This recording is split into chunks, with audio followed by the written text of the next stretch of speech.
ఓం నారాయణ ఆది నారాయణ. ఓం నారాయణ ఆది నారాయణ ఛానల్ను ఆదరిస్తున్న గురు బంధువులకు స్వాగతం, సుస్వాగతం.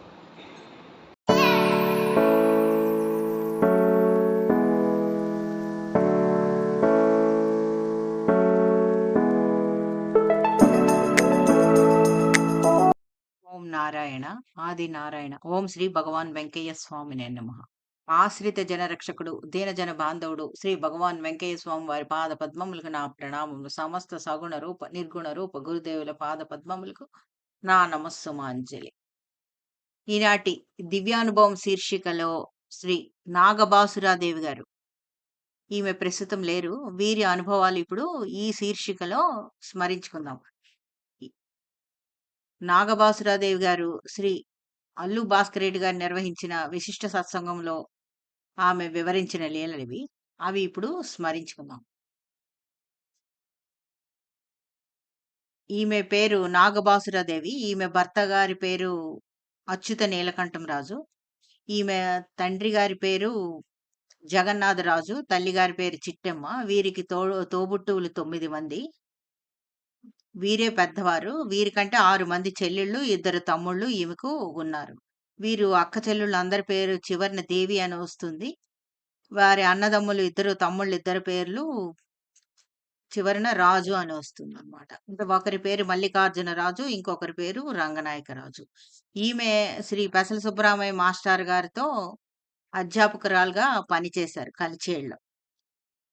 ఈమె భర్త నీలకంఠం రాజు గారు అప్పుడు చీరాలలో పీఈటీగా చేస్తూ ఉండేవారు. వీరు కలిచేళ్ళలో బోసమ్మ అనే వాళ్ళ ఇంట్లో వీరు అద్దెకి ఉండేవారనమాట. ఈమె భర్త గారు అచ్యుత నీలకంఠం రాజు గారు చీరాలలోని, ఈమె కలిచేళ్ళలోని పనిచేస్తూ ఉండేవారు. అలా ఉండగా ఒకసారి శ్రీ భగవాన్ వెంకయ్య స్వామి వారు కలిచేడు వచ్చారు. అప్పుడు వీరి ఇంటి ఓనర్ బోసమ్మ గారు ఈమె దగ్గరకు వచ్చి ₹2 తీసుకున్నారు. ₹2 ఇవ్వండి, శ్రీ భగవాన్ వెంకయ్య స్వామి వారు వచ్చారు, వారికి అన్నం ఏర్పాటు చేయాలి అని ఆమె అన్నది. అప్పుడు ఈమె ఇలా అందనమాట, నాకైతే అలాంటి నమ్మకాలు లేవు. ఆమె అడిగింది, మీరు అడుగుతున్నారు కాబట్టి నేను ఇస్తున్నాను అని ఆమెకు ₹2 ఈమె ఇచ్చారు. ఆవిడ బోసమ్మ గారు శ్రీ భగవాన్ వెంకయ్య స్వామి వారి దగ్గరికి వెళ్లారు. అక్కడ అగ్నిగుండం వేసుకొని స్వామివారు కూర్చున్నారు. స్వామివారి దగ్గరికి వెళ్లి ఈ బోసమ్మ గారు అడిగారు వీళ్ళ గురించి. స్వామి, ఆమె భర్త నాగబాసురాదేవి గారి భర్త వేరే ఊర్లో పనిచేస్తున్నారు. ఈమె ఇక్కడ పనిచేస్తుంది. వాళ్ళు దూరంగా ఉంటున్నారు. ఆయన్ని ఇక్కడికి వచ్చేలా చేయండి స్వామి అని అడిగింది ఆవిడ బోసమ్మ. అప్పుడు స్వామి ఇలా చెప్పారు, అమ్మ 2 నెలలకి ఆయన ఇక్కడికి వస్తాడమ్మా అని చెప్పారు. తర్వాత ఇంకొక ప్రశ్న కూడా అడిగింది. అంటే వీరి అమ్మాయి ఉంది. వీరికి నాగబాసురాదేవి గారికి ఒక అమ్మాయి ఉంది. ఆ అమ్మాయికి ఆస్మా అన్నమాట. ఆ విషయం కూడా వారి అమ్మాయికి ఆస్మా అని ఆమె బూసమ్మ గారు శ్రీ భగవాన్ వెంకయ్య స్వామి వారిని అడిగారు. అప్పుడు స్వామివారు ఇలా చెప్పారు, ఆ అమ్మాయికి 9 సంవత్సరముల వయసు రాంగానే తగ్గిపోతుంది ఆ జబ్బు అని చెప్పారు. ఇదే విషయాన్ని బూసమ్మ గారు వచ్చి ఈవిడ నాగబాసురాదేవి గారితో చెప్పారు. అప్పుడు ఆమె అనుకున్నారనమాట. ఆమెకేం నమ్మకంగా అనిపించలేదు. ఎందుకంటే కలిచేడులో అప్పుడే పీఈటీగా పని చేస్తున్న ఒక జాన్ అనే ఒక టీచరు అప్పుడే ట్రాన్స్‌ఫర్ అయ్యి కొత్తగా వచ్చారు. అతను ఇంకా 2 నెలలు కూడా కాలేదు. వీ ఈమె భర్తకి 2 నెలల్లో పోస్టింగ్ ఎలా వస్తుంది ఇక్కడికి? ఈమె నమ్మలేదు. అలా అనేసి ఆన మనసులో అనుకుంది. అనుకోని బయటకు మాత్రం ఈమె చెప్పిందనమాట. ఇలాంటివన్నీ నేను నమ్మను అని చెప్పారు. ఎలా 2 నెలల పోస్టింగ్ ఎలా వస్తుంది? అతను వచ్చి 2 నెలలే అయింది కదా! జాన్ అని పీఈటీ అని అనుకున్నారు. బయటకు అవేమి చెప్పకుండా నేను ఇలాంటివన్నీ నమ్మనని ఆవిడ బూసమ్మ గారితో చెప్పారు. కానీ తర్వాత జరిగిందేమిటంటే, స్వామివారు చెప్పినట్లే 1.5 నెలకు ఆ జాన్ గారు ఏదో కారణం చేత అతను ఉద్యోగానికి రిజైన్ చేసి వెళ్ళిపోయారు. వెంటనే అక్కడ ఖాళీ ఏర్పడింది. పీఈటీ ఖాళీ. దాంతో ఈమె భర్త నీలకంఠం రాజు గారు ఆహ్, అప్లై చేసుకున్నారు. అప్లై చేసుకుంటే వారికి ట్రాన్స్‌ఫర్ అయింది. అక్కడికి కలిచేడు. ఆ విధంగా వారు 2 నెలలు స్వామివారు చెప్పినట్లుగా 2 నెలలకి కలిచేడు వచ్చేశారు. ఆ తర్వాత వీరి అమ్మాయికి కూడా 9 సంవత్సరాల వయసు వచ్చిన తర్వాత ఫిట్స్ లేకుండా పోయింది. వీరికి జరిగిందే ఇంకొక సంఘటన. ఒక బాగా అప్పుడు బాగా మంచి చలికాలం. ఆ చలికాలంలో ఈమె భర్త నీలకంఠం రాజు గారికి విపరీతంగా దగ్గు వచ్చింది.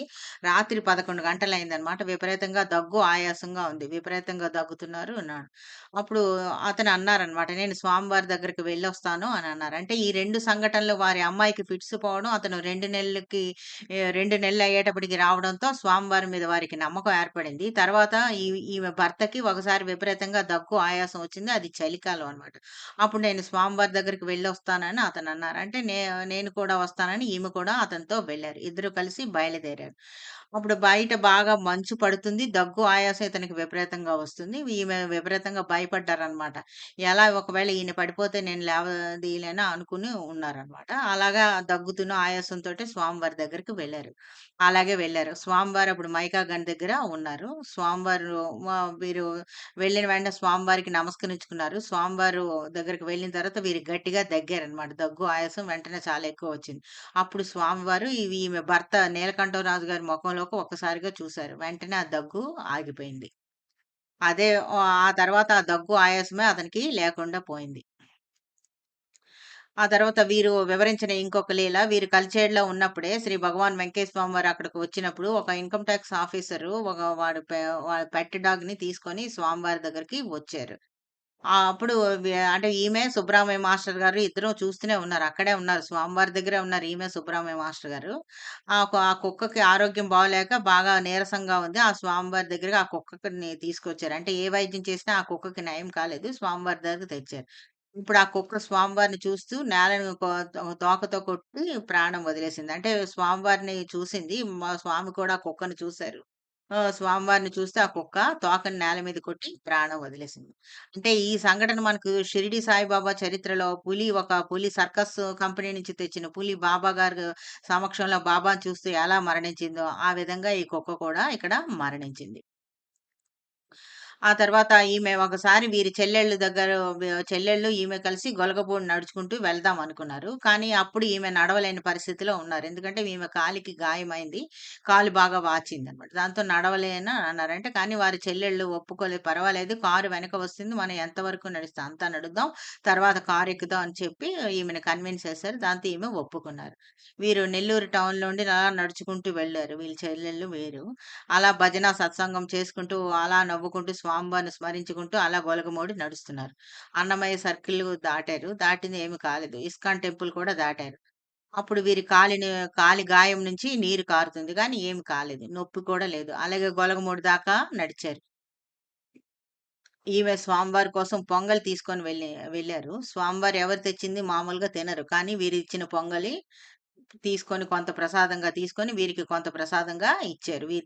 స్వామివారు తీసుకొని మిగిలింది వీరికి ప్రసాదంగా ఇచ్చారనమాట. అంటే అక్కడ గీతలో చెప్పినట్టుగా ప్రేమతో, భక్తితో ఎవరైతే తీసుకెళ్తారో వారిది ఖచ్చితంగా స్వామివారు స్వీకరిస్తారని చెప్పారు గదా! అదే విధంగా ఇక్కడ వీరు భక్తితో, ప్రేమతో తీసుకువెళ్లారు. వీరు తీసుకువెళ్ళిన పొంగలి స్వామివారు స్వీకరించారు. ప్రసాదంగా వీరికి కొంత ఇచ్చారు. అంటే ఈ కాలికి ఈమెకి ఇంత గాయం ఉన్నా నడవగలిగారంటే అది స్వామివారు నడిపించారు. ఈమె అంటే స్వామివారి దగ్గరికి వెళ్దామన్న సంకల్పమే స్వామివారు ఈమెకు ప్రేరణ ఇచ్చి దగ్గర ఉండి ఈమెను నడిపించారు. ఓం నారాయణ. ఆది నారాయణ.